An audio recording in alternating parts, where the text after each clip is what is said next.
My name is Margaret, and there are moments in life that arrive so quietly you almost miss them. They don't announce themselves, they don't demand attention, they simply settle into your heart and stay there. One of those moments came to me much later in life, at a time when I believed most changes were already behind me. It was the moment I realized that learning does not belong to the young and that curiosity does not disappear just because the world expects it to. These days, my life is calm. I wake up early not because I have somewhere urgent to go, but because my body has learned the rhythm of morning light. The sun slips through the curtains and stretches itself across the floor, and I sit in my chair near the window with a cup of tea warming my hands. I watch the world outside move quickly while my own world moves slowly, and most of the time that feels just right. But there was a time when that quiet began to feel a little too quiet. I had lived a full life. I had raised children, worked hard, loved deeply, lost people I never thought I could live without, and learned to keep going anyway. I told myself I had earned this slower chapter, and yet every now and then a small thought would surface, gentle but persistent, asking whether there was still something new waiting for me. I didn't ask that question out loud. It felt almost inappropriate, like wanting something that no longer belonged to me. Learning, in my mind, had always been tied to youth, to classrooms, schedules, pressure, and urgency. Learning was something you did to prepare for life, and I had already lived mine. Or so I thought. The idea first took shape one afternoon when I was sitting in a public space, quietly minding my own business. I overheard a conversation between two younger people talking excitedly about something they had just started learning. One of them laughed and said, without any cruelty at all, that at least they were still young enough to learn new things easily. They didn't look at me, they didn't mean to include me in that sentence, but I felt it land anyway. Young enough to learn. I carried that phrase home with me like a pebble in my pocket, small but impossible to ignore. That evening, as I sat at my table with my tea cooling beside me, I kept turning it over in my mind. Was learning really something that ended at a certain age, or had I simply accepted that belief because it was easier than challenging it? I opened my old notebook, the one I usually used for reminders and lists. On a blank page, I wrote a question I had never asked myself before. What do I want to learn? I stared at the page for a long time. My hand hovered, uncertain. It felt strange to want something new when I had spent so many years letting go of things instead. But eventually my pen moved. I want to learn something new, just for me. That sentence felt fragile like glass. I closed the notebook and told no one, not because I was ashamed, but because I wasn't ready to hear what others might say. I needed to hear myself first. I began slowly, quietly. I read, I listened, I practiced in the early mornings when the house was still and no one could see me struggle. And struggle I did.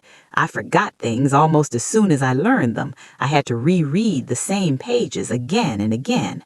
My hands moved more slowly than they once had, and my mind needed more time to settle. There were moments when frustration crept in and whispered that maybe the world had been right. Maybe I had misunderstood that small stirring inside me.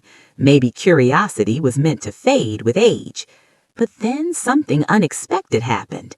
I realized I was enjoying myself. Not every moment, not every attempt, but the process itself felt alive. It felt like stretching a part of me that had been asleep, not broken. Learning no longer felt like pressure, it felt like permission. When I finally mentioned it to my family, their reactions were kind but revealing. Some smiled warmly and encouraged me. Others laughed gently and asked why would I bother now. One person told me I didn't need to prove anything anymore. They were right. I wasn't trying to prove anything. I wasn't learning to compete with the young. I wasn't trying to reclaim anything I had lost. I was learning because my mind was still curious and my heart still wanted to grow, even if the world assumed it had finished doing so. So I continued. Some days were hard. There were mornings when nothing stayed in my head, and evenings when I wondered why I was putting myself through this. On those days, I closed my notebook, made my tea, and sat quietly until the doubt passed. And then I opened the notebook again. Because learning, I discovered, is not about speed. It is about patience. And patience I had plenty of. Because patience, I learned, had quietly become one of my strongest skills over the years, even if I had never named it as such before. When you grow older, the world assumes you are finished changing. But the truth is that change simply learns how to move more gently through you. It no longer rushes, it no longer shouts, it waits for you to notice it. As the weeks passed, learning began to weave itself into my routine, not aggressively, not loudly, but steadily.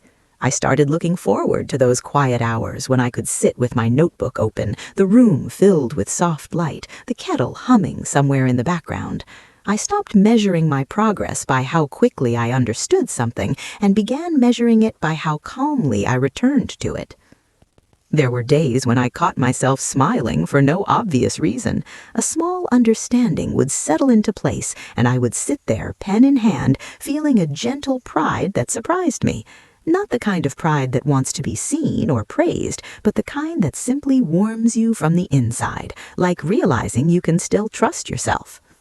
I noticed something else, too. Learning made me more present.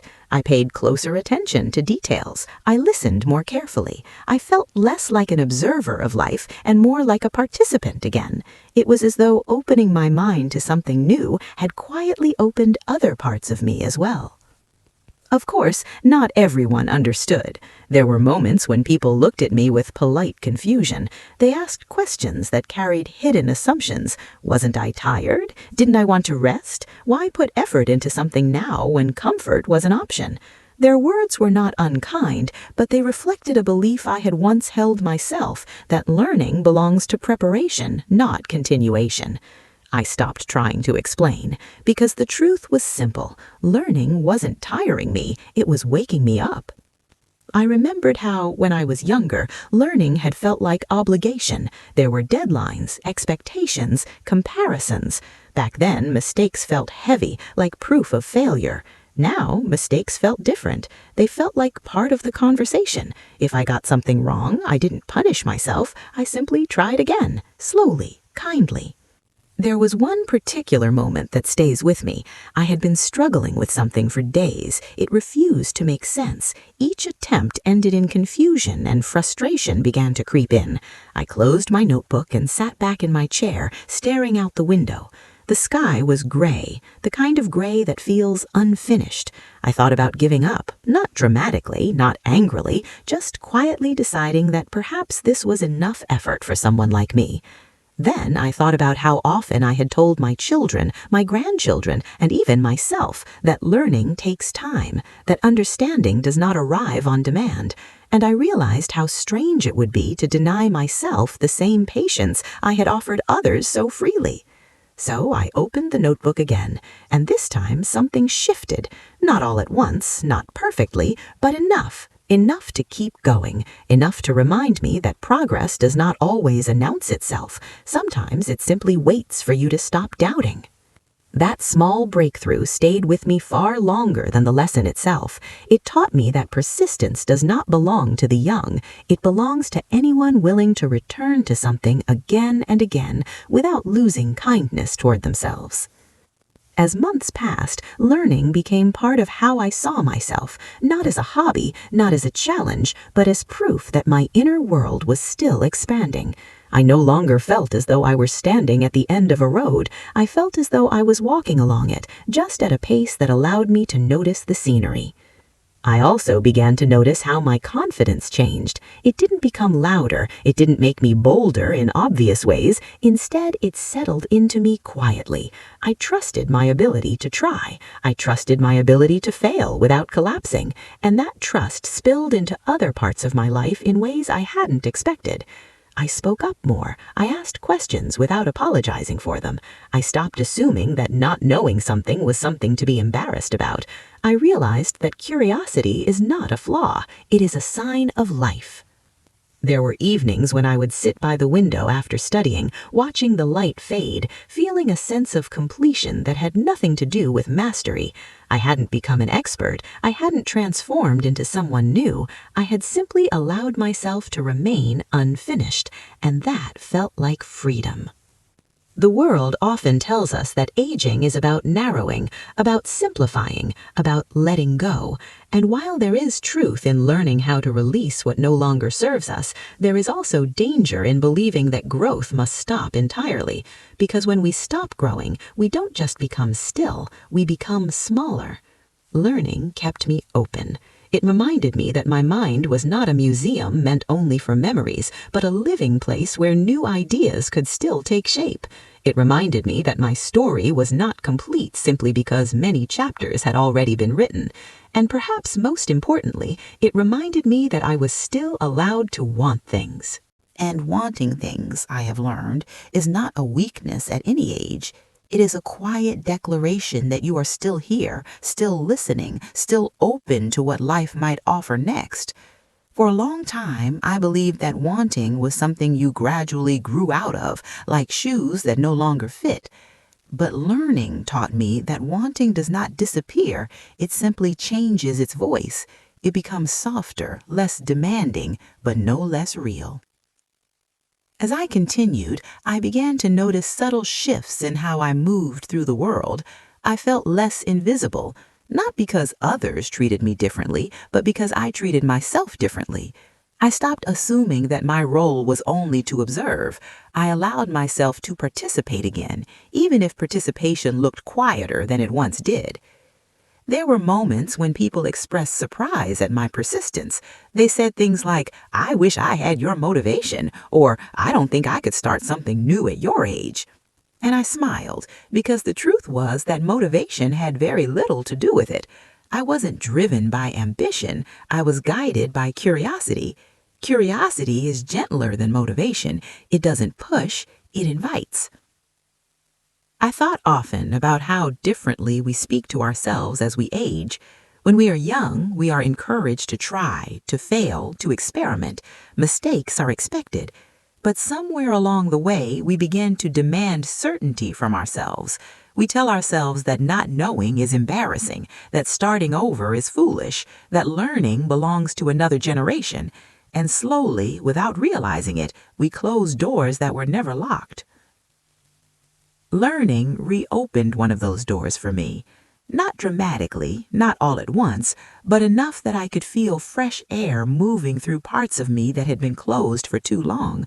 I felt more awake in my own life, more willing to question, to wonder, to explore. And I realized that this wasn't about the subject I was learning at all. It was about permission, permission to remain unfinished. There was a particular morning that stands out clearly. I was sitting by the window, my notebook open, the light falling gently across the page. I had reached a point that once would have frustrated me beyond reason. Instead, I paused, took a breath, and smiled. Not because I understood everything, but because I understood enough to keep going. And in that moment, I felt something close to joy. Not excitement, not pride, joy. The quiet kind that doesn't need to be shared to be real. I realized then that learning had given me something I hadn't even known I was missing. It gave my days a sense of direction without pressure. It gave my mind a place to wander that felt purposeful. It reminded me that I was not simply waiting for time to pass. I was still moving with it. I began to think about the messages we send to older people, often without meaning to. We tell them to rest, to slow down, to enjoy what remains. Those are kind messages, but they can become limiting if they are the only ones we hear, because rest does not have to mean stillness, slowing down does not have to mean stopping, enjoying life does not require closing yourself off from growth. I wish I could sit beside everyone who feels hesitant to try something new and tell them this: learning does not belong to age. It belongs to attention. It belongs to care. It belongs to the simple act of saying, "I am still curious." When I look back now, I see how close I came to believing that part of my life was over, not because it truly was, but because I allowed myself to accept an idea that was never meant to be a rule, and I feel grateful, deeply grateful that I questioned it when I did. I am not extraordinary. I did not accomplish something remarkable. I simply chose to try anyway, and in trying, I reclaimed something quietly precious, my sense of possibility. These days, when I sit by the window with my notebook, I no longer feel as though I am looking back on my life. I feel as though I am still inside it, still learning, still becoming, still allowed to be curious about what comes next. And if you are listening to my story right now, perhaps you are standing in a similar place. Perhaps you have wondered whether it is too late for you, whether learning, changing, beginning again is something you have missed your chance to do. I want you to hear this clearly. It is not too late. Trying does not belong to the young. It belongs to the living. They thought I was too old to learn, so I tried anyway. And in doing so, I discovered that I was never finished.